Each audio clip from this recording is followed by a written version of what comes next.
महर्षि सदाफलदेव आश्रम झूसी प्रयाग की इस पावन भूमि पर, इस नमस्य भूमि पर उपस्थित विहंगम योग संत समाज के समस्त सदस्यगण, विहंगम योग परिवार के सदस्यों,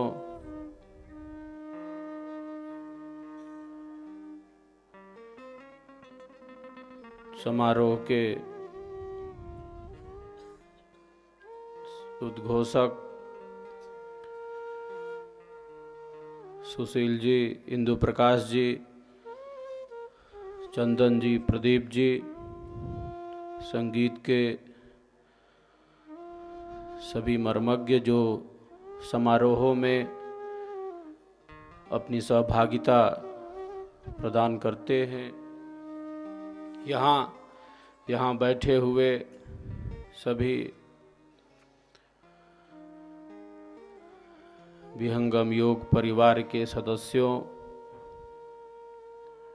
आगत जिज्ञासुओं,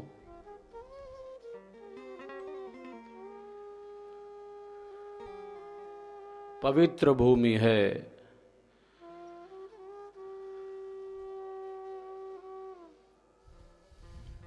यह झूसी आश्रम की जिस पवित्र भूमि पर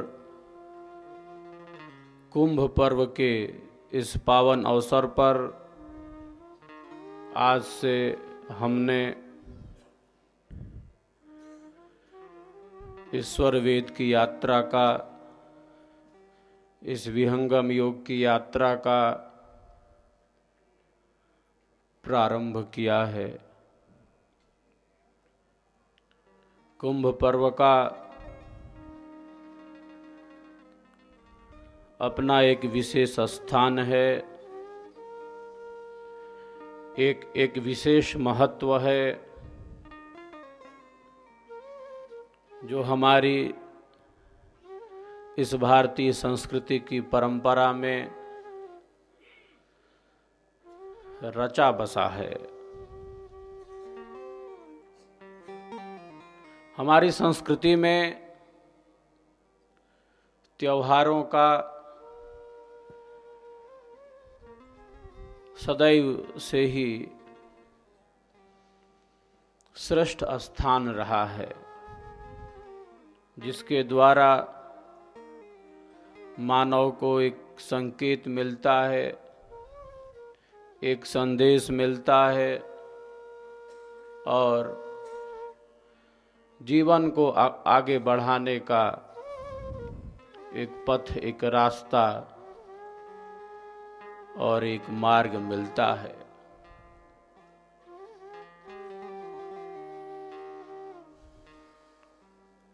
तो पवित्र संगम है, यह पवित्र संगम है जहाँ पर यह धारा, यह प्रवाह अजस्र रूप से प्रवाहित हो रहा है।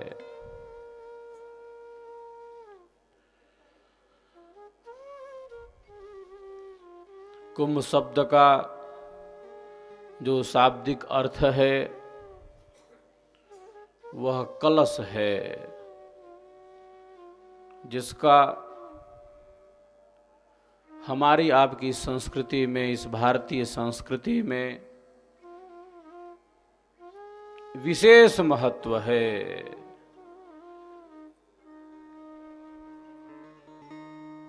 कुंभ यह शरीर भी है, यह शरीर एक कलश के ही तो समान है। कुंभ का क्या तात्पर्य है? कुंभ क्या संकेत करता है? कुंभ क्या संदेश देता है?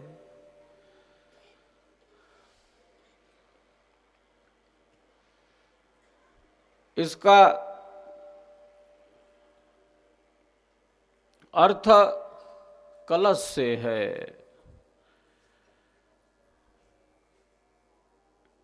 यह शरीर रूपी कलश है और इसमें जल भी है जीवन का। जीवन जीवन रूपी जल से, हाँ,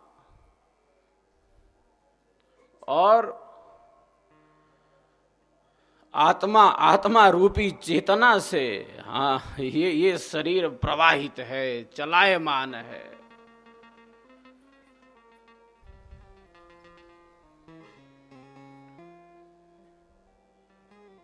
तो बड़ी बड़ी विशिष्टताएं हैं इसमें, बड़ा ही विशेष स्वरूप है इसका, जो हमें भारतीय संस्कृति की सनातन पुरातन परंपराओं से प्राप्त होता है। यह पर्व हमें प्रकृति के तत्वों से भी परिचित कराता है।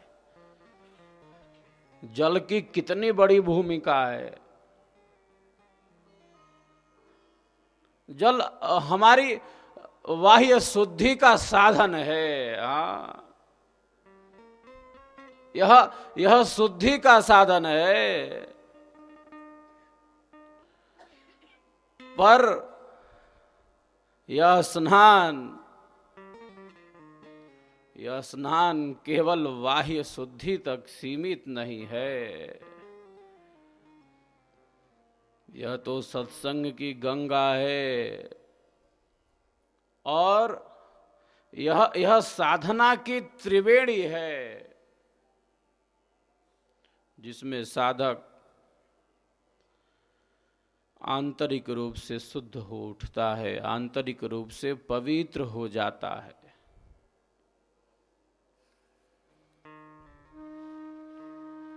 कुंभ का संबंध अमृत से है। हाँ, पौराणिक कथाओं में मैं नहीं जाना चाहता, क्योंकि वो हमारी परंपरा में नहीं है, हम उसमें नहीं जीते। हमारा एक अलग प्रवाह है, एक अलग धारा है, अलग सिद्धांत है, लेकिन संबंध अमृत से है। कुंभ का संबंध अमृत से है।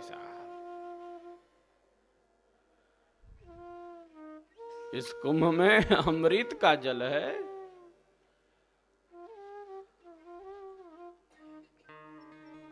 ऐसा अमृत जो शाश्वत है, जो नित्य है, जो सनातन है।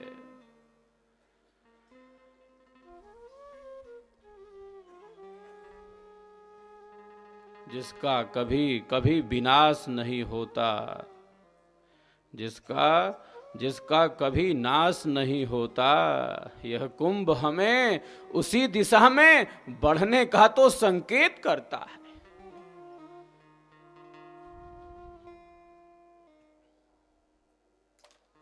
सदैव अंधकार से प्रकाश की ओर,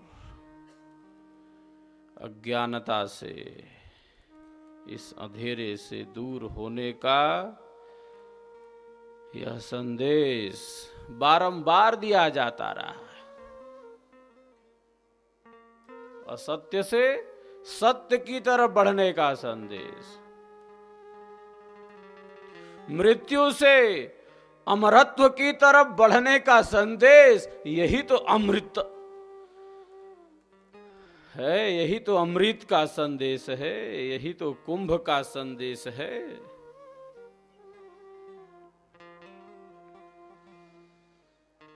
बड़ी विशिष्टता है। एक विहंगम योगी, एक विहंगम योग का पथिक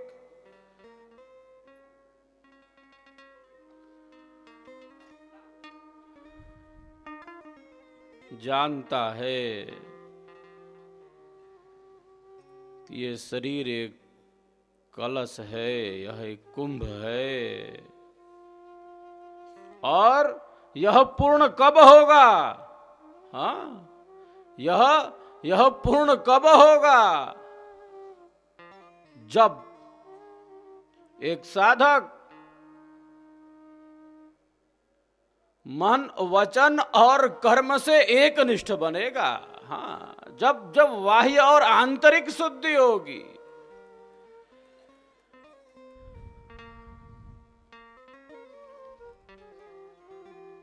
जब एक साधक उस अमृत तत्व से जुड़ जाएगा, यह कुंभ कितना सुंदर है। हाँ, ये कलश कितना सुंदर है, यह शरीर कितना अद्भुत है। लेकिन कब तक? जब तक इसमें प्राण है, जब तक इसमें चेतना है, जब तक इसमें आत्मा है।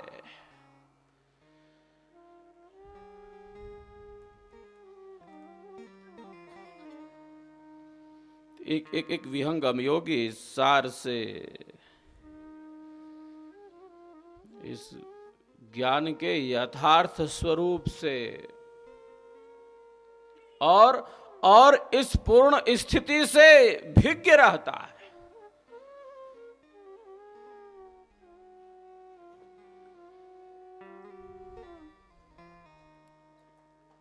ज्ञान और कर्म का ही तो समन्वय है। हाँ, ज्ञान और कर्म का ही तो समन्वय हमारे आपके शरीर में और इस विश्व में काम कर रहा है। कुंभ की परंपरा अत्यंत प्राचीन है। इसका धार्मिक, सांस्कृतिक और राजनैतिक महत्व भी रहा है। शास्त्रार्थ की परंपरा रही है।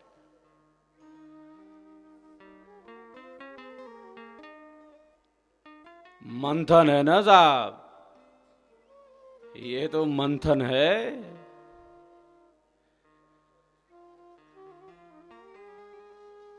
और इस मंथन से हाँ, जो फल मिलता है, जो फल इस मंथन से मिलता है, वह फल ही तो हमें अमृत की प्राप्ति करा देता है। पौराणिक मान्यताओं के अनुसार समुद्र मंथन। हाँ, अरे साहब, मन से बड़ा कोई समुद्र है क्या? सबसे बड़ा समुद्र तो हमारे पास है। उस समुद्र का क्या नाम है? अरे, उस समुद्र का नाम तो मन है। 7 समुंदर की लहर मन की लहर है। ये तो ऐसा समुद्र है जो हमारे पास है। इसके मंथन से भी वह अमृत फल, वह विशिष्ट फल एक साधक प्राप्त कर लेता है।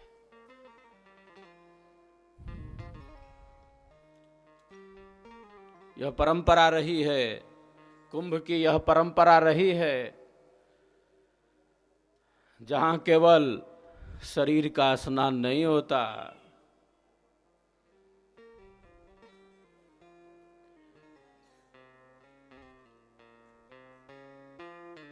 यहां शास्त्रों का मंथन होता है, यहां साधना में मंथन होता है, यहां मन का भी मंथन होता है, यहां संयम होता है, त्याग और समर्पण का यह केंद्र है, जो हमारी भारतीय संस्कृति का अभिन्न अंग है।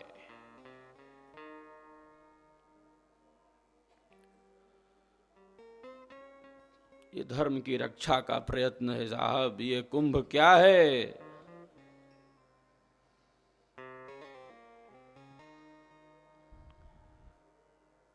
ये धर्म की रक्षा है, सीधी सी बात है।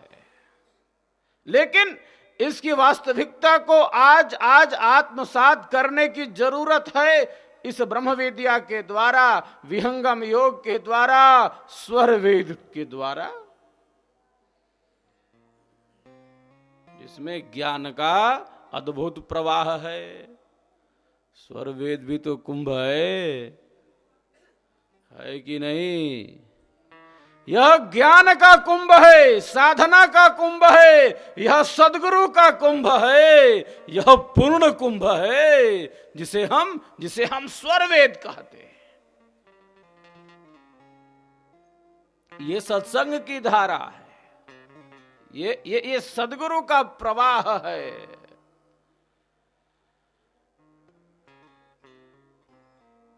जो हमें पूर्णता की तरफ ले चलता है।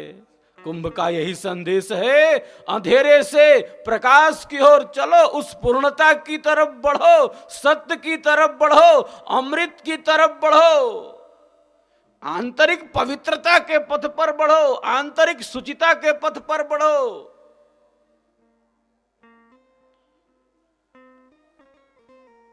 कुंभ का यही संदेश है।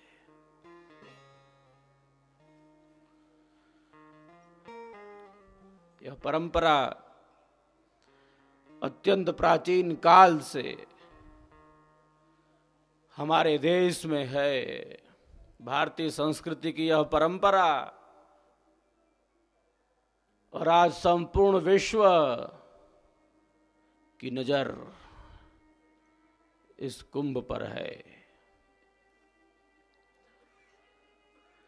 भारतीय संस्कृति पर है।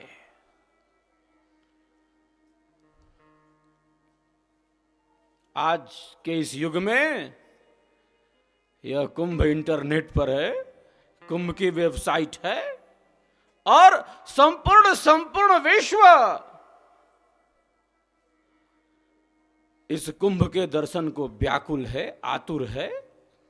यह भारतीय संस्कृति की पहचान अब विश्व में बढ़ती जा रही है। लेकिन सबसे बड़ी बात आज हमें यह लगती है कि भारतीय संस्कृति की जो परंपराएं हैं उसमें बड़ा ही अर्थ है। प्रत्येक परंपरा में, प्रत्येक सिद्धांत में एक अनुभव है, एक दर्शन है, एक नियम है, एक विशिष्टता है।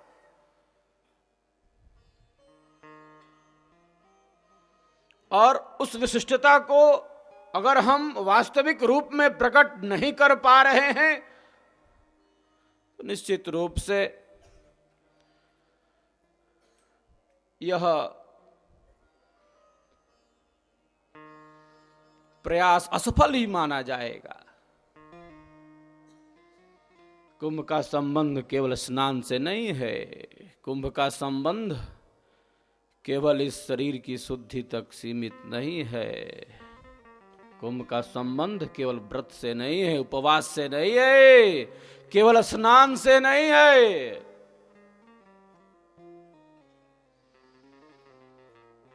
कुंभ का संबंध बहुत विशिष्ट है, बहुत व्यापक है, बहुत उदात्त है, संपूर्ण है, जो हमें इसी वास्तविकता में स्थित करता है, प्रतिष्ठित करता है।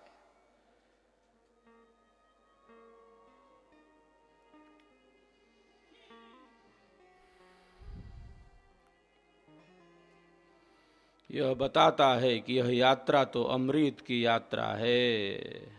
यह यात्रा उस चेतन पथ की यात्रा है जिसमें एक साधक, जिस पथ पर चलकर एक साधक अत्यंत आनंद और शांति का अनुभव करता है। आंतरिक रूप से जो शुद्ध बना दे, आंतरिक रूप से जो पवित्र बना दे, जो कलमश को हटा दे, जो मन पर व्याप्त इस अंधेरे को हटा दे, जो हमारी घृणा को, द्वेष को, वैमनस्य को और नकारात्मकता से हमें दूर कर दे, मनोविकारों को नष्ट कर दे, तभी इस कुंभ की पूर्णता है। इस कलश का यह जल, हाँ कलश का यह जल, हाँ आत्मज्ञान से पूर्ण हो जाए, कलश का यह जल उस चेतन के ज्ञान से संपूर्ण बन जाए।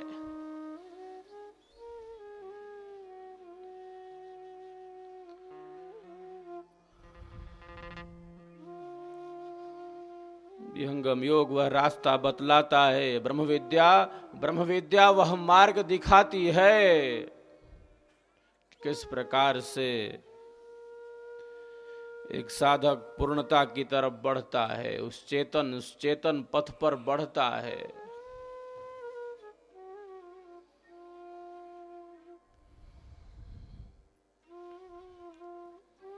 बड़ा ही यह विशिष्ट अवसर है जब हम यहाँ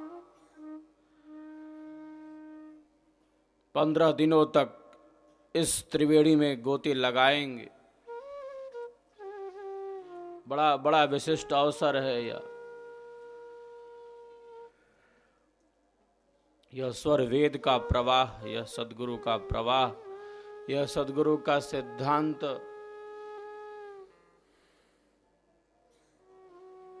विभिन्न प्रकार की बातें और विभिन्न प्रकार के विचार और भाव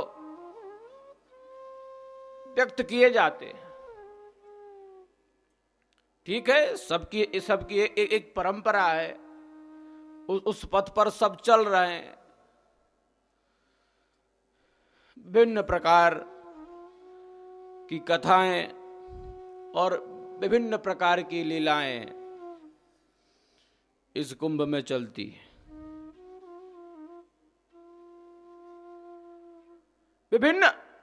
विभिन्न प्रकार के भाव, विचार और विभिन्न प्रकार के मत, संप्रदाय, उनके पथिक, उनके अनुयायी सब अपने पथ पर आगे बढ़ते हैं। सबकी एक परंपरा है।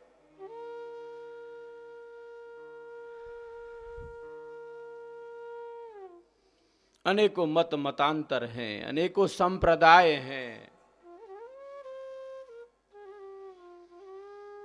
विभिन्न प्रकार की कथाएं हैं। ब्रह्म विद्या का क्या आधार है? विहंगम योग का क्या आधार है? स्वर वेद का क्या आधार है? यहां का अलग एक विशिष्ट प्रकाश है, विशिष्ट महत्व है। यह स्वर वेद की धारा है, यह विहंगम योग का प्रकाश है, यह ब्रह्म विद्या की ज्योति है, जो हमारे आंतरिक कलमश को दूर करती है, जो हमें उस अमृत तत्व के साथ जोड़ती है, जो हमें उस नित्य सत्ता के साथ जोड़ देती है। यहां कपोल कल्पना नहीं है, यहां कल्पना का प्रवाह नहीं है, यहां अध्यात्म का सत्य सिद्धांत है, निर्भ्रांत दर्शन है, सद्गुरु का अनुभव है। यही यहां की विशिष्टता है, सीधी सी बात।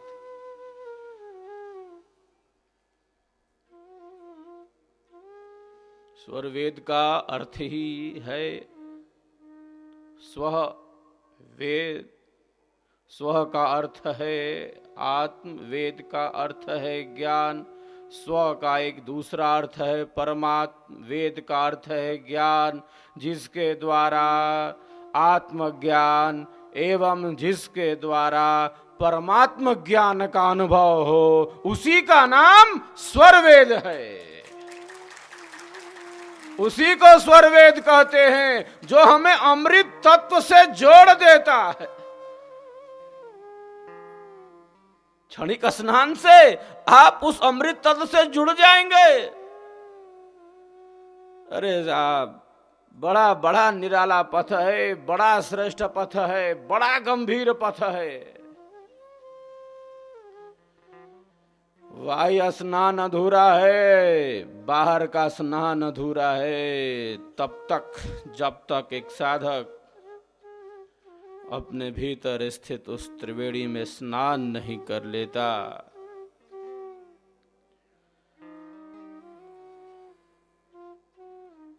विहंगम योगी तो आंतरिक त्रिवेणी में स्नान करता है, अपने भीतर की त्रिवेणी में स्नान करता है।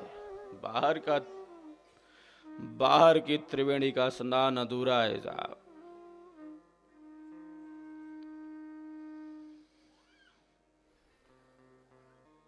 स्वर वेद का एक अलग प्रवाह है, स्वर वेद का एक अद्भुत चमत्कार है, ये सदगुरु का चमत्कार है, स्वर वेद की विशिष्ट भूमिका है।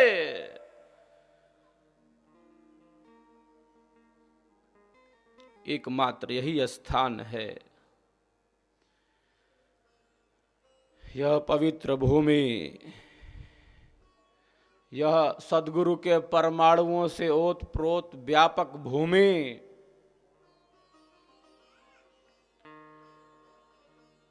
जहां पर हमारे सद्गुरु ने अपने शरीर का त्याग किया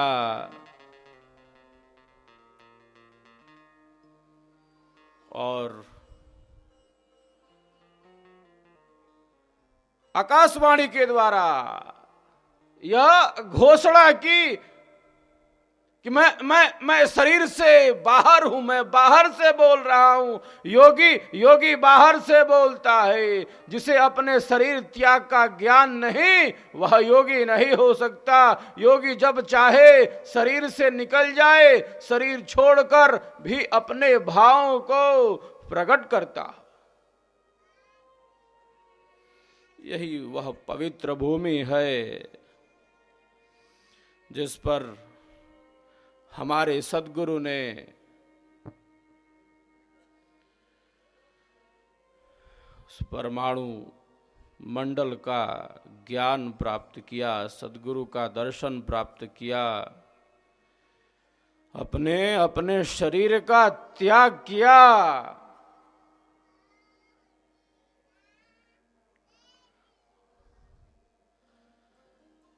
सद्गुरु ने कहा कुंभ आने वाला है, सभी घड़ी नक्षत्र एक साथ यहां इकट्ठे हो रहे हैं। शरीर की तरफ इशारा करते हुए कहा इसका भी अब कुंभ आने वाला है।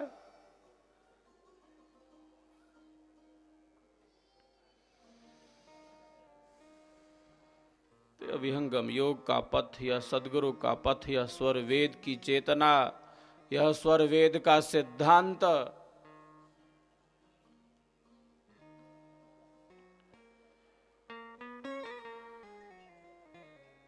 हमें उस अमृत तत्व से जोड़ता है, हमें उस अविनाशी तत्व से जोड़ता है।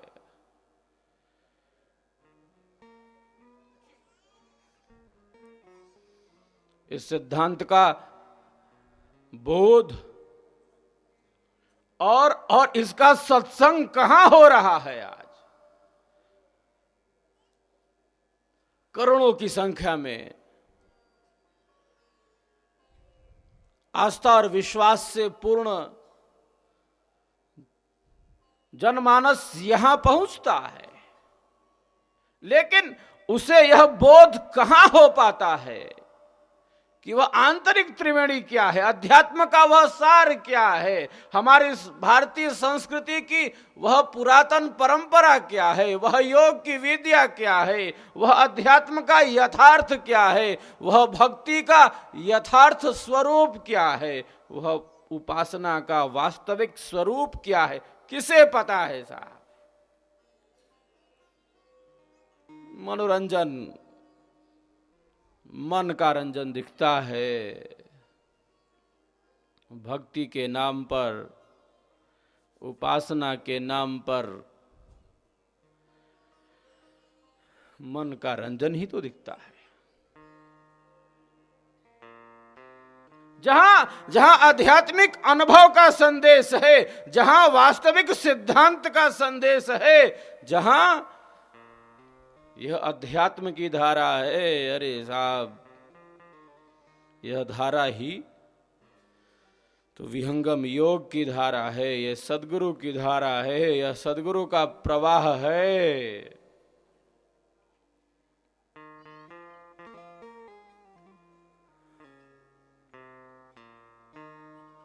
स्वर वेद में स्नान किए बिना, विहंगम योग के इस प्राण तत्व का दर्शन किए बिना कोई शुद्ध हो सकता है क्या? कोई आंतरिक रूप से शुद्धि और पवित्रता की प्राप्ति कर सकता है क्या? जो स्वर वेद से नहीं जुड़ा, जो इस विहंगम योग के सिद्धांत से, साधना से नहीं जुड़ा, बाहर का ये रंजन और बाहर का यह समस्त कार्य केवल क्षणिक है, केवल भौतिक है, केवल सांसारिक है, केवल मन का रंजन है, केवल मन की खिलवाड़ है, केवल कपोल कल्पना है। यह कहने में हमें कोई संकोच थोड़ी ही है।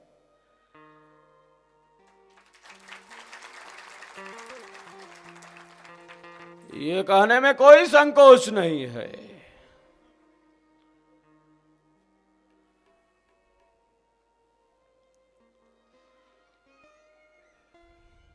यथार्थ ज्ञान का अभाव दिखता है। आज ये अंधेरा दिखता है। अविद्या का क्षेत्र बहुत विस्तृत है, बहुत बड़ा है अंधेरे का क्षेत्र।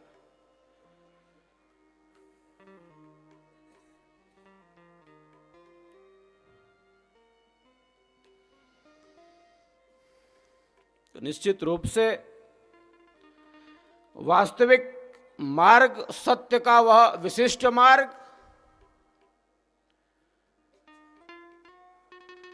जिस पथ पर चलकर एक साधक अत्यंत आनंद एवं शांति का अनुभव करता है, आंतरिक पवित्रता की प्राप्ति करता है, वह अत्यंत आवश्यक है।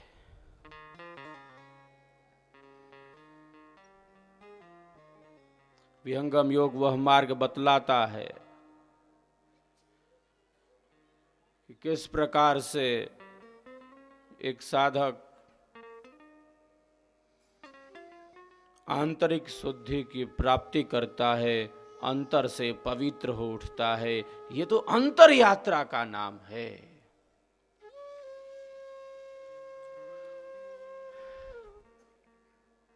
ये आंतरिक यात्रा है।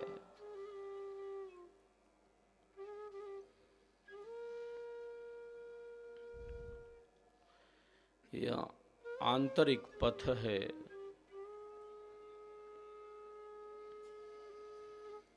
विहंगम योग वह मार्ग, वह रास्ता दिखला देता है, बतला देता है, दे देता है कि किस प्रकार आप इस शरीर में रहते हुए पूर्णता का अनुभव करेंगे, पूर्णता से जुड़ जाएंगे। यही तो अमृत की यात्रा है, यही तो अमरत्व का संदेश है।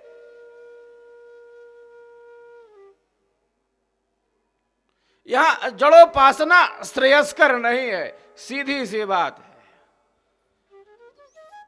जड़ोपासना को यहां प्रमुख स्थान नहीं दिया गया।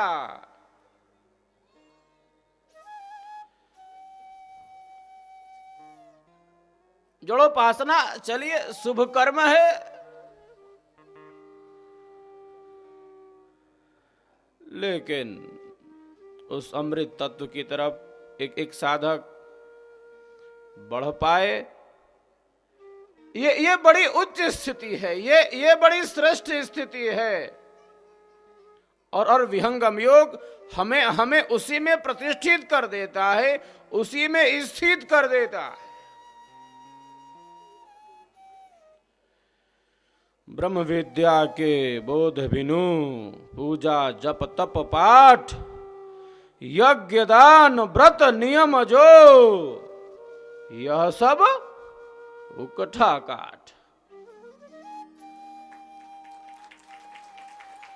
स्वरवेद की वाणी कहती है विहंगम योग की वाणी कहती है।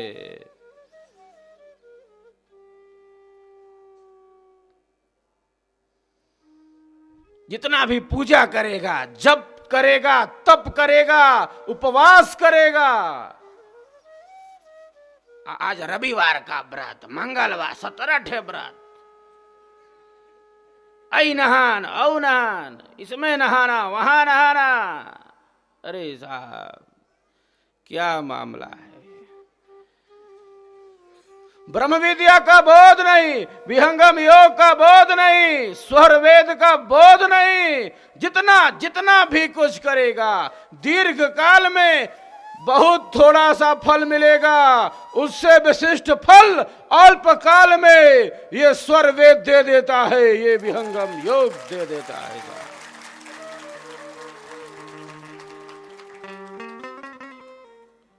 स्वर वेद का जो फल है वो फल नहाने से मिल जाएगा।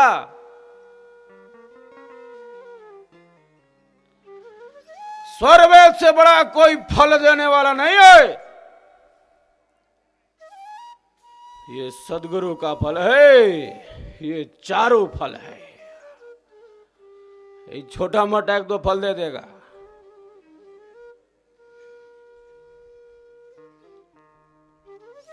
कड़वा फल भी दे सकता है। अंगूर कहां मिलेगा? सबसे मीठा फल कहां मिलेगा? अरे यही तो स्वर वेद देता है, यही तो विहंगम योग देता है। ऐसा अमृत फल जिसको चखकर आत्मा पूर्ण हो जाती है, आत्मा संपूर्ण हो जाती है। यह कुंभ पूर्ण हो जाता है साहब। ये बड़ी बात है, ये बड़ी विशिष्टता है।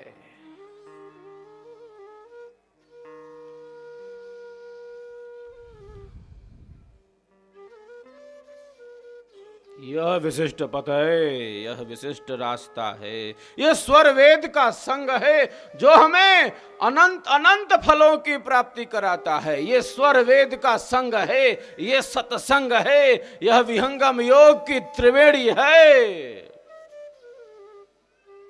जो हमें आंतरिक रूप से शुद्ध कर देती है, पवित्र बना देती है, उस अमृत के साथ हमारा संबंध जोड़ देती है। क्या संदेश है, क्या संकेत है ये? हमारी संस्कृति क्या कहती है? ये विहंगम योग का दर्शन क्या कहता है? ये कर्म का सिद्धांत क्या कहता है? किसको कुछ लेना देना है इससे? क्या मतलब है?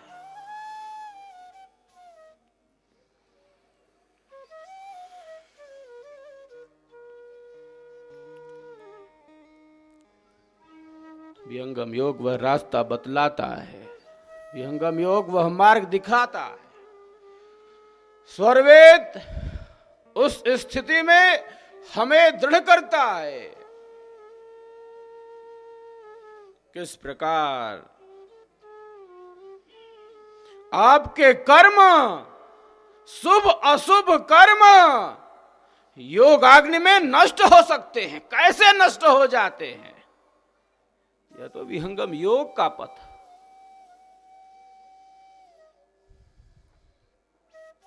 यह सद्गुरु का पथ है, यह स्वर वेद का दर्शन है, यह विहंगम योग का सिद्धांत है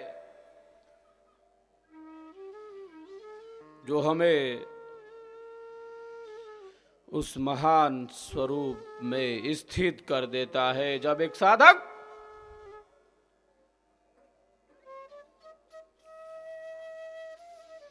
कर्म करते हुए इसके फल बंधन से मुक्त हो जाता है, आजाद हो जाता है,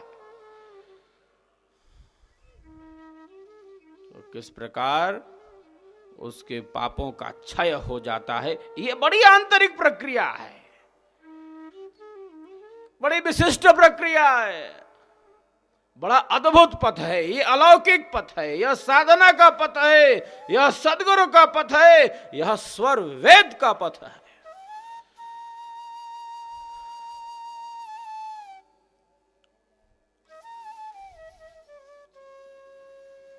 बड़ी विशिष्टता है। अनेकों कथाएं हो रही हैं, कोनो रामायण गावता, कोई गीता गा रहा है, विभिन्न प्रकार की कथा। जहां जहां भी हम लोग जाते हैं पूरे देश में विभिन्न प्रकार का ये सब कार्यक्रम चल रहा है।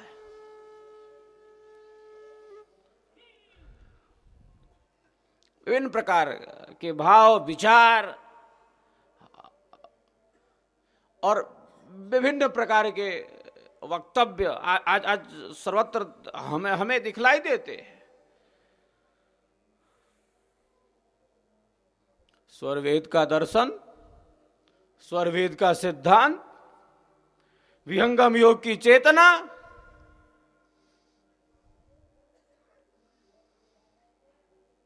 अनेकानेक व्यक्ति इससे अनभिज्ञ हैं, उनको नहीं पता, उनको नहीं ज्ञान कि स्वरवेद का यह सिद्धांत क्या है, विहंगम योग का यह दर्शन क्या है, इसकी क्या विशिष्टता है, ब्रह्म विद्या का यह क्या पथ है। अनेकानेक व्यक्ति इससे दूर है और उनका जीवन केवल अध्यात्म के नाम पर कर्म कांड तक सीमित होकर रह गया है।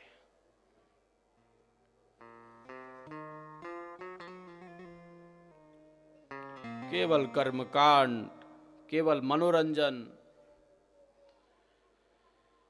ही आज अध्यात्म के नाम पर दिखता है। अध्यात्म के अर्थ का अवमूल्यन हुआ है, योग के अर्थ का अवमूल्यन हुआ है।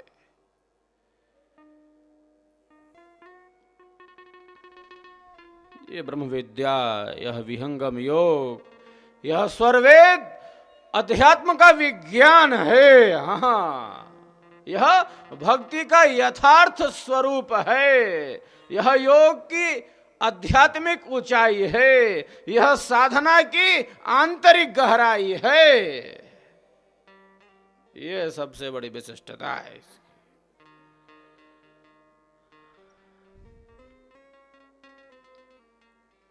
सद्गुरुदेव ने समस्त आध्यात्मिक अनुभव को प्राप्त किया, साधना की अतल गहराई में पहुंचकर अध्यात्म के सर्वोच्च शिखर को प्राप्त किया।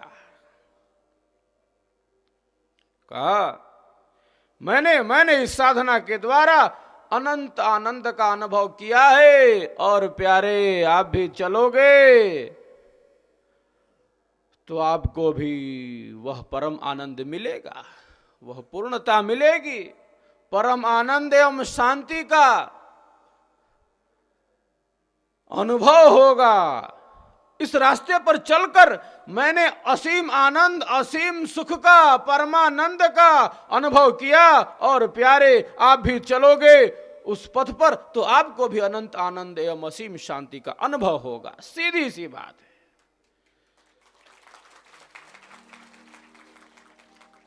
यहां का सिद्धांत है अपना, यहां का दर्शन है अपना, स्वरभेद का एक सिद्धांत है। ये ब्रह्म विद्या का ग्रंथ है, और ब्रह्म विद्या का प्रचार हो इसीलिए तो सद्गुरु के द्वारा यह स्वरवेद है।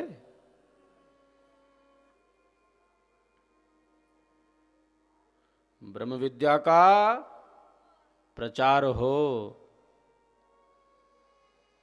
इसीलिए यह स्वरवेद है। इसका प्रयोजन यही है, ब्रह्म विद्या का प्रचार हो, प्रसार हो, सद्गुरु की वाणी गूंजे। हाँ, यह वास्तविक सिद्धांत, यह विहंगम योग का दर्शन जन जन तक पहुंचे, इसीलिए यह स्वरवेद है, इसीलिए यह विहंगम योग का दर्शन है। और इसका कोई प्रयोजन नहीं है, इसका प्रयोजन मनोरंजन नहीं है।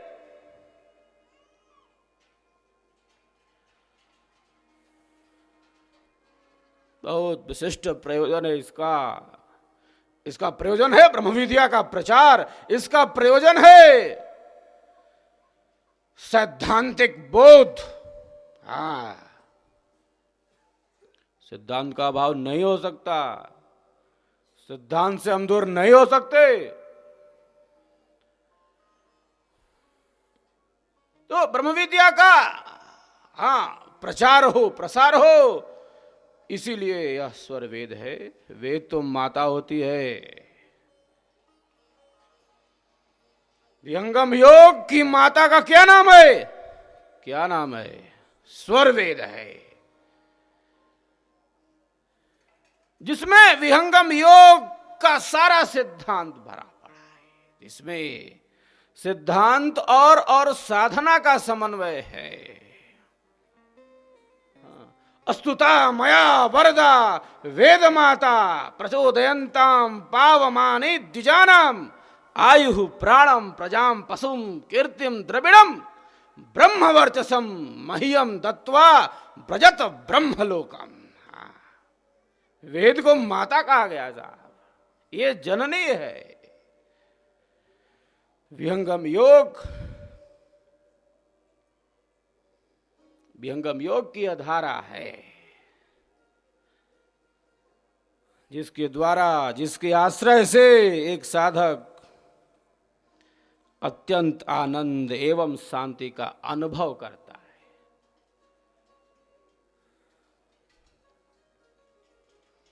यह सिद्धांत का आश्रय है,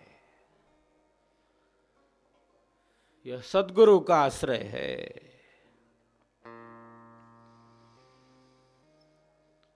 जिस पथ पर चलकर एक साधक अपने जीवन का पूर्ण विकास कर लेता है, जिस प्रकार वृक्ष के मूल में जल सिंचन करने से सारा वृक्ष हरा भरा पल्लवित पुष्पित हो जाता है। वृक्ष के जल में जल सिंचन करेंगे, सारा वृक्ष हरा भरा पल्लवित पुष्पित हो जाता है। उसी प्रकार एकमात्र स्वर वेद के पाठ से, एकमात्र स्वर वेद के स्वाध्याय से, इसकी साधना से मानव के जीवन का पूर्ण आध्यात्मिक विकास हो जाता है। सीधी सी बात है। चलते हैं, आज हम स्वर वेद में प्रथम दिवस की इस यात्रा का प्रारंभ करते हैं। यह विहंगम योग का पथ है, यह सद्गुरु का पथ है, यह विहंगम योग की चेतना है, जो हमें सदैव सिद्धांत में स्थिर रखती है। सिद्धांत में जीने का यह स्वरूप है, यह स्थिति है। चलते हैं अब हम। स्वर वेद में शुभ संस्कारों का उदय होता है। अशुभ संस्कार नष्ट हो जाते हैं, विवेक जागृत हो जाता है। विवेक को जागृत करने का यह साधन है। अविद्या अंधकार नष्ट हो जाते हैं, परस्पर प्रेम और सद्भावना का संचार होता है, इंद्रियों की पवित्रता का साधन है। इंद्रियां पवित्र उठती हैं जब हम इन वाणियों का श्रवण करते हैं, क्योंकि यह आप्त वाणी है, निर्भ्रांत वाणी है, यह संपूर्ण वाणी है, यह साक्षात्कृत धर्मा ऋषि की वाणी है। तन्मय होकर आप सभी इन दिव्य वाणियों का श्रवण करें। सागर चल की आनंद का एक चुलू जल आए, सागर चल की आनंद का एक चुलू जल आए, चिलु फुहारा जगत में मग्न भय सब पाए, चिलु फुहारा जगत में मग्न भय सब पाए।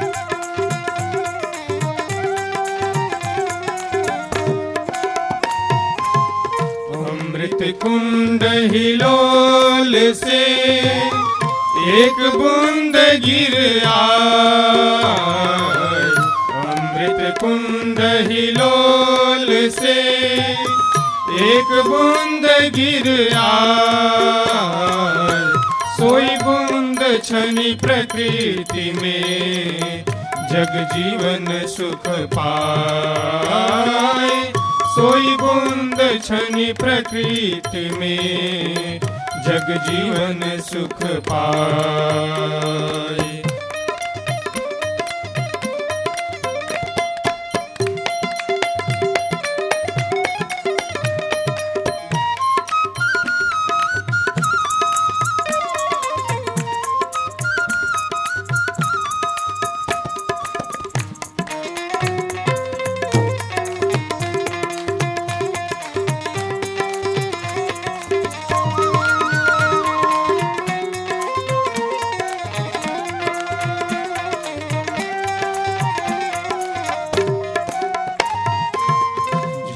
प्रवाही नीर में मीन चढ़े जल लीन, अर्ध प्रवाही नीर में मीन चढ़े जल लीन, तिमि सुबोध निज धार में सुरति गगन रसलीन, तिमि सुबोध निर्धार में सुरति गगन रसली। स्वर वेद की वाणी कहती है, विहंगम योग की वाणी कहती है, अमृत कुंड हिलोल से एक बूंद गिराए, सोई बूंद छनि प्रकृति में जग जीवन सुख पाए। एक अमृत का कुंड है, एक अमृत का कुंभ है, और उस अमृत के कुंभ से एक बूंद इस संसार में है, इस भौतिक संसार में है, जिसमें मानव विचरण कर रहा है, जिसको सब कुछ समझ बैठा है।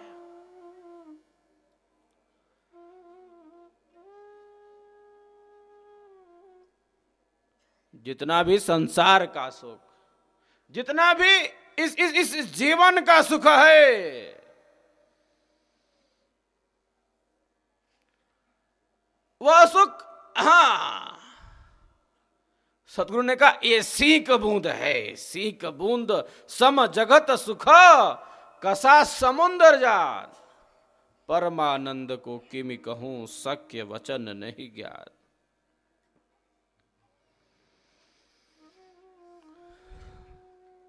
अरे साहब, ये प्रकृति भी तो उसी का प्रगटीकरण है।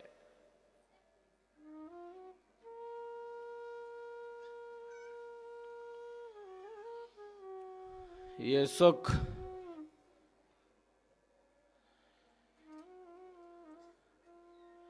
इस आनंद का अनुभव जो मानव इस जीवन में करता है, इस संसार में करता है, वो बड़ा अल्पकाल का सुख है जो अमृत कुंड से मिला है। उसे बड़ा विशिष्ट समझ लेता है, इसे सब कुछ समझ लेता है। इसे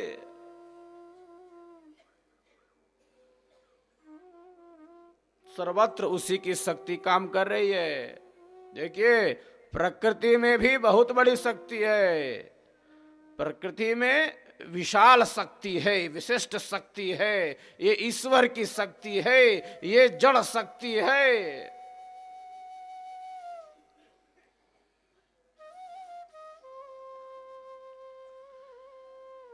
मैं प्रायः कहता हूं, प्रकृति ईश्वर का बाह्य प्रकटीकरण है। बाह्य रूप से ये उसी को प्रकट करती है। हाँ, बाह्य रूप से उसी को प्रकट कर रही है, उसी को दर्शा रही है। आनंद का सागर तो वही है, वही विश्वव्यापी सत्ता, वही नियंता, सुख का वही आधार, ज्ञान की वह योनि, आनंद का सागर।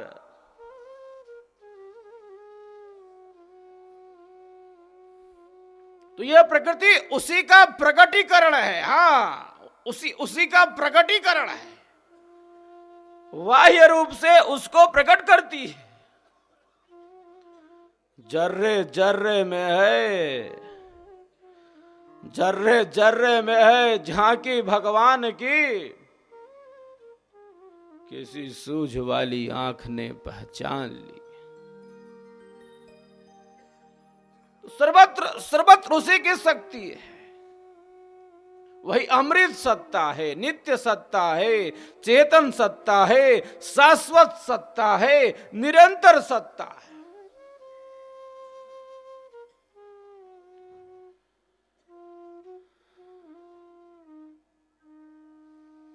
सृष्टि के कारण तीन हैं, प्रकृति, ब्रह्म और जीव। उपादान साधार से निमित्त योनि है। निमित्त कारण ईश्वर है। ये जड़ और चेतन का संयोग है। प्रकृति जड़ है, परमात्मा चेतन है।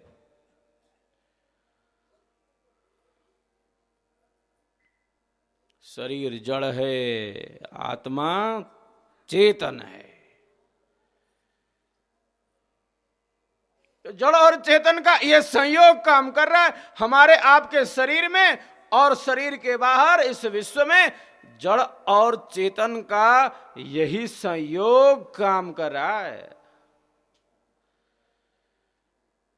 ये जड़ और चेतन का संबंध है।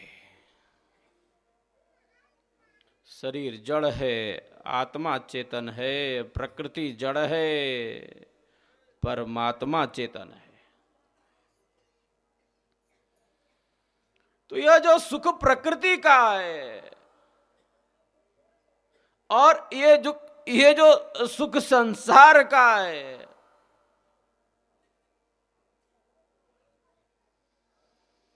यह भी तो उस परम आनंद की तरफ एक साधक को ले जाने का संकेत तो कर ही देती है।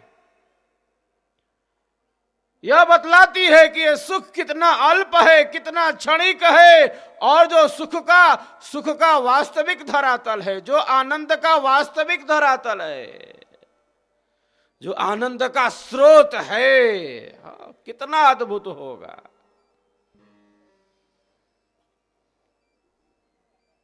इतना अधिक आनंद है, भोक्ता आप ही भूल, अब क्या पूछो मधु कसा, जो सब सुख का मूल।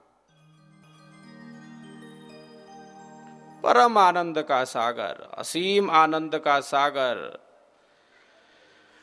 परमानंद का सागर वह समुद्र है, और उसी समुद्र में से एक बूंद यहां आई है, जो हमें इस संसार में प्राप्त हो रही है, जो इस शरीर के संसार के द्वारा हमें आपको प्राप्त हो रही है। तो संसार में भी एक सुख है, हां, लेकिन कैसा? दुख मिश्रित, ये सीधी सी बात है।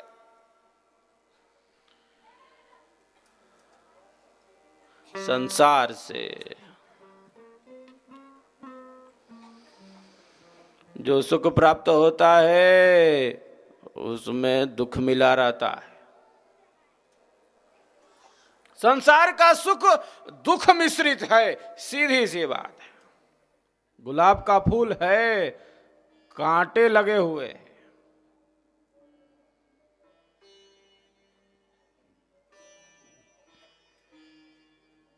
एक एक विहंगम योगी जानता है इस यथार्थ को, इस सार को जानता है, और जानता है संसार में कैसे रहना है, किस प्रकार रहना है, संसार में रहने की कला क्या है, जीवन को कैसे आगे बढ़ाना है, जीवन का यथार्थ क्या है, जीवन का सार क्या है। एक विहंगम योगी इससे पूर्ण हो जाता है।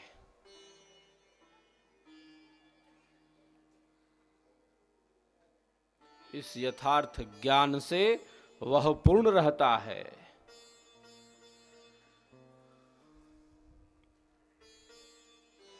वह जानता है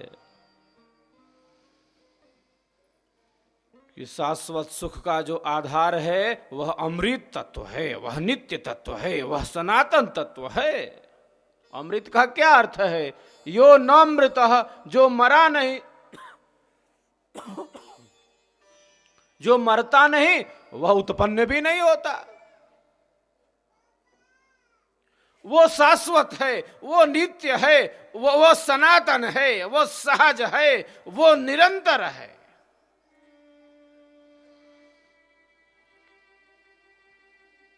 जो मरा नहीं वह उत्पन्न भी नहीं होता, जो उत्पन्न हुआ है वो मरे। आत्मा नित्य सत्ता, सनातन सत्ता, सहज सत्ता, निरंतर सत्ता, चेतन सत्ता।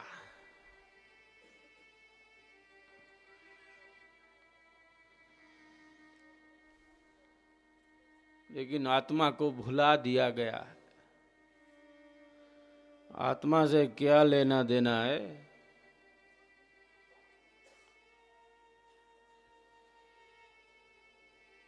केवल शरीर, केवल संसार, ये भोग, ये पदार्थ, इसी में सारा जीवन एक व्यक्ति का व्यतीत हो जाता है। स्वयं से दूर हो गया है।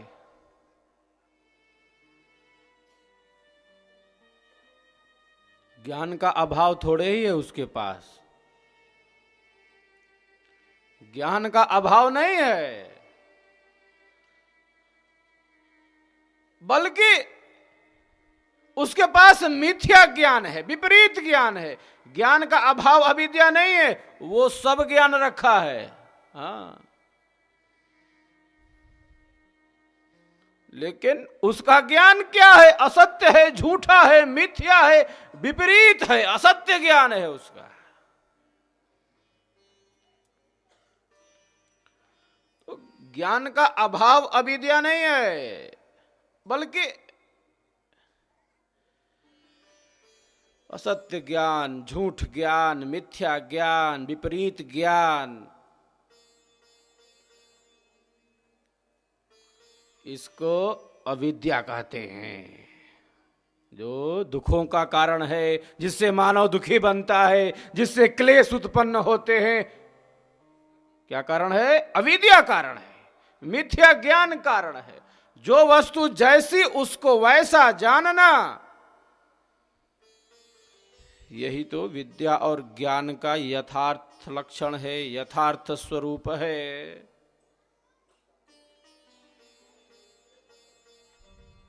जो वस्तु जैसी हो उसको वैसा जानना, यही तो परफेक्ट नॉलेज है, यही तो वास्तविक ज्ञान है। अब वस्तु कुछ है, ये उससे भिन्न कुछ अन्य समझ रहे हैं। ज्ञान तो है ही है इनके पास, लेकिन इनका ज्ञान ही तो गड़बड़ है। इनका ज्ञान ही मिथ्या है। अब कोई समझ ले, इसी कर्मकांडों को सब कुछ समझ ले, व्रत, जप, तप, पूजा पाठ, स्नान, इन्हीं को सब कुछ समझ ले ये मुक्ति का साधन, हाँ, परमानंद की प्राप्ति का साधन। तो ये ज्ञान तो है, ऐसा समझ रहा है, लेकिन ये ज्ञान कैसा है? ज्ञान मिथ्या है।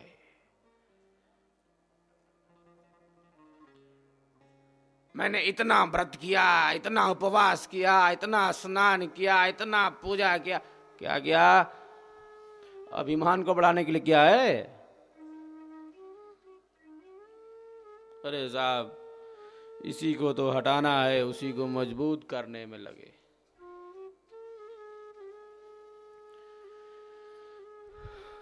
मैं और मेरा से तो ऊपर उठना है। इदन्न मम में प्रतिष्ठित होना है। यही तो यज्ञ का संदेश। ये प्रयाग है। क्या अर्थ है प्रयाग का? प्रयाग किसे कहते हैं? जहां पर प्रकृष्ट रूप से यज्ञ का फल प्राप्त होता है, वही तो प्रयाग है। और वह प्रकृष्ट रूप क्या है प्रयाग का? अरे साहब,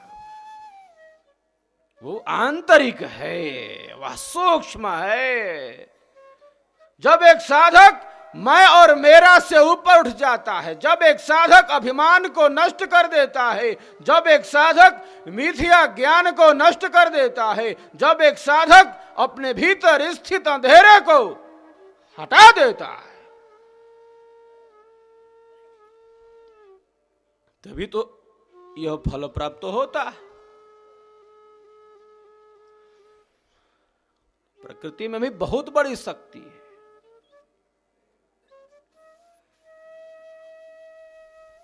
ईश्वर की शक्ति है। हाँ, माया भी ईश्वर की शक्ति है। एक साधक जानता है इस भेद को, जानता है इस खेल को।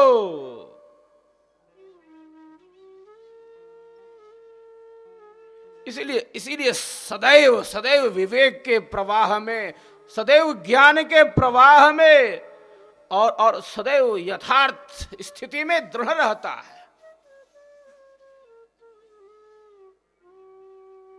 ये बड़ी बात है। वो जानता है कि ये शरीर ये कच्चा कुंभ है साहब। जल में ये बुदबुदा है जो नष्ट हो जाता है, स्थायी नहीं है, शाश्वत नहीं है, ये नित्य नहीं है। शरीर जल के बुलबुले के समान है।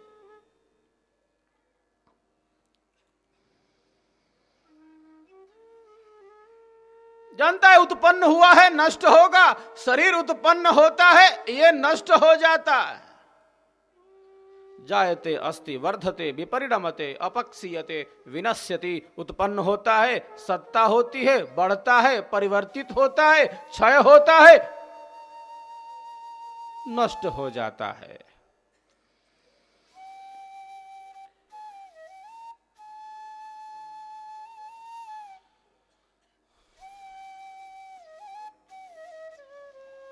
लेकिन शरीर आपको साधन के रूप में मिला है। शरीर साध्य नहीं है, शरीर सीढ़ी है, ये मंजिल नहीं है, ये छत नहीं है। ये शरीर आपको एक साधन के रूप में मिला है।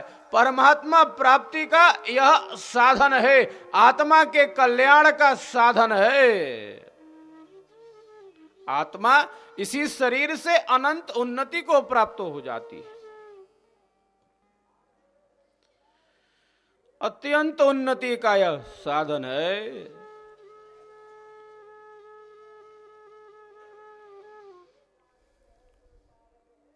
तो साधक इसमें दृढ़ रहता है। वह जानता है कि यह शरीर परमात्मा प्राप्ति का, अनंत आनंद की प्राप्ति का साधन है, साध्य नहीं है। यह साधन के रूप में मिला है। शरीर को ही सब कुछ समझकर मात्र इसकी पुष्टि में, इंद्रियों की तृप्ति में उसका जीवन व्यतीत नहीं हो सकता। वह स्वयं से जुड़ता है, वह खुद से जुड़ता है, वह आत्मा से जुड़ता है, स्वयं का प्रत्यक्ष कर लेता है।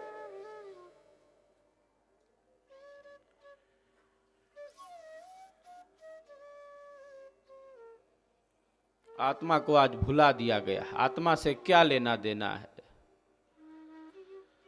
ऋषियों ने कहा आत्मानम विद्धि, आत्मा को जानो,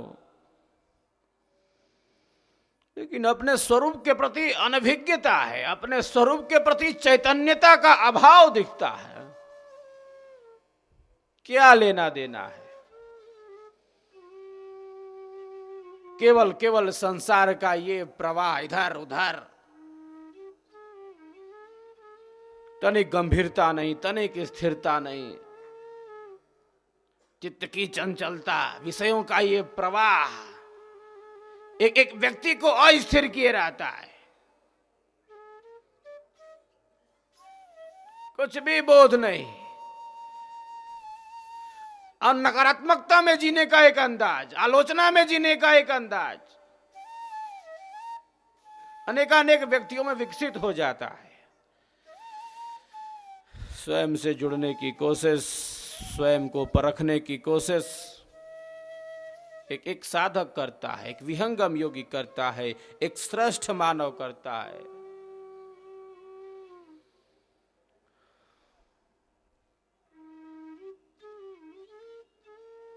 अमृत तत्व से जुड़ जाता है एक विहंगम योगी, एक विहंगम योग का पथिक। स्वरवेद यही संदेश देता है, स्वरवेद हमें इसी में प्रतिष्ठित करता है। यही इसका विशिष्ट फल है, हाँ, जो हमारी चेतना का आध्यात्मिक विकास कर देता है, हाँ, जो हमारी चेतना को ऐसे उच्च विशिष्ट मंडल में स्थापित कर देता है। ये बड़ी बात है। स्वरवेद हमारे अंदर कंपन उत्पन्न करता है, हमारे अंदर थर्राहट होती है, और चेतना का आध्यात्मिक विकास होता है।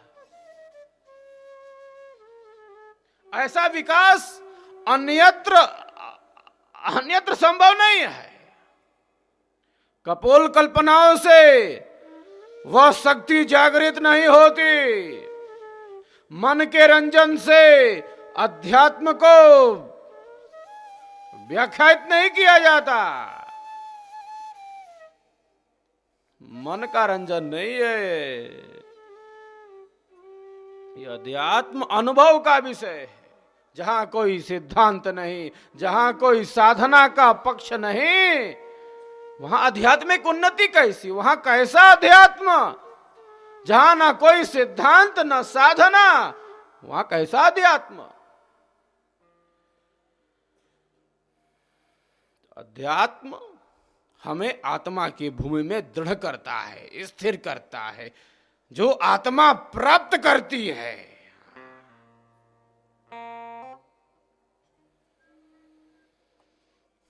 वही स्वरूप है इसका।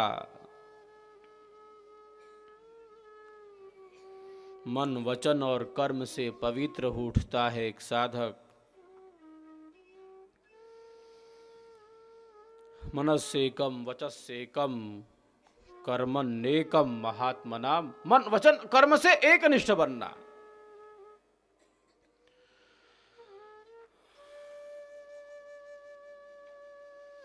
और एक साधक जब मन, वचन और कर्म से एक बन जाता है, तभी आंतरिक शुद्धि की प्राप्ति करता है, तभी अंतर से वह शुद्ध बन जाता है, पवित्र बन जाता है।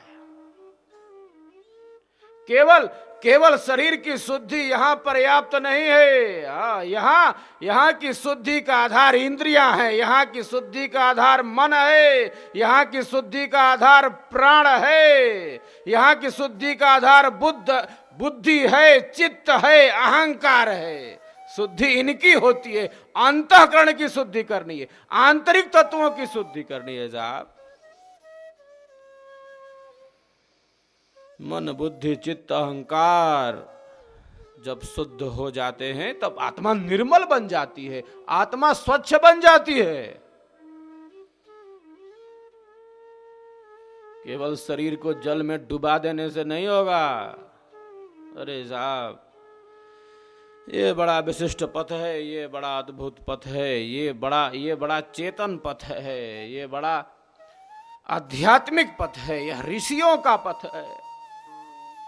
ये केवल संकेत है, ये त्रिवेणी केवल संकेत है, ये वाह्य है, यह प्रतीक मात्र है, ये सिंबल है साहब। ये भीतर जाने का संकेत करती है कि प्यारे तुम्हारे भीतर भी त्रिवेणी है, तुम्हारे भीतर भी गंगा बह रही है, तुम्हारे भीतर भी यमुना है, तुम्हारे भीतर भी त्रिवेणी है। अपने भीतर उतरो, ज्ञान के जल से, सत्य के तप से, साधना के अभ्यास से और जीवन की ऊर्जा से अपने को पूर्ण कर लो, तभी कुंभ होगा साहब, तभी कुंभ घटित होगा। यह कुंभ हमें पूर्णता का संकेत करता है। यह कुंभ हमें जीवन के सत्य से जुड़ने का, उस परम सत्य से जुड़ने का संकेत करता है।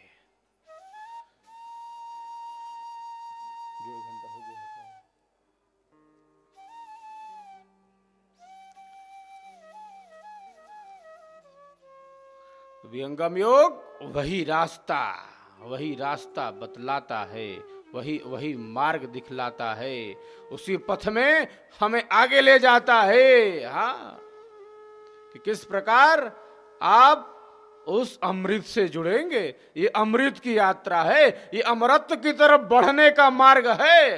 हाँ, ये कपोल कल्पना थोड़े ही है। हाँ, ये सदगुरु का विधान है, विज्ञान है, ये स्वर वेद का दर्शन है जो हमें उस अमृत से जोड़ देता है। कुंभ का संबंध अमृत से है और यह अमृत स्वर वेद से प्राप्त होता है, सद्गुरु से प्राप्त होता है।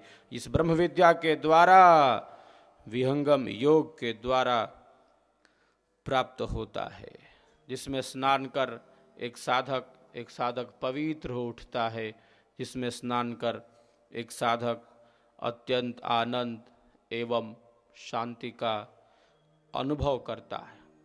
तो विहंगम योगी आंतरिक त्रिवेणी में स्नान करते हैं, मन को स्वच्छ निर्मल पवित्र बनाते हैं, स्व में स्थित होते हैं और स्व में स्थित होकर उस परम आनंद का अनुभव प्राप्त करते हैं, उस परम आनंद का लाभ लेते हैं। अब इस विहंगम योग का पथ है जो हमें सेवा में, सत्संग में और साधना में स्थिरता प्रदान कराता है। सेवा, सत्संग और साधना का यह अभाव न हो, इसकी बड़ी विशिष्टता है। सेवा का अभाव न हो,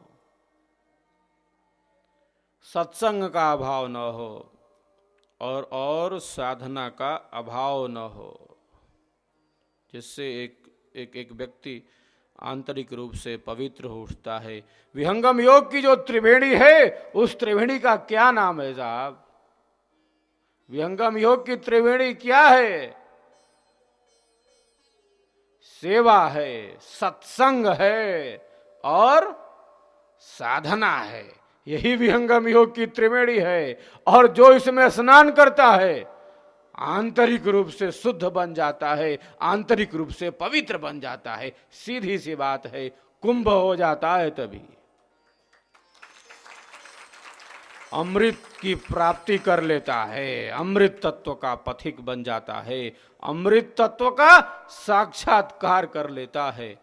वह त्रिवेणी है सेवा की, वह त्रिवेणी है सत्संग की और वह त्रिवेणी है साधना की।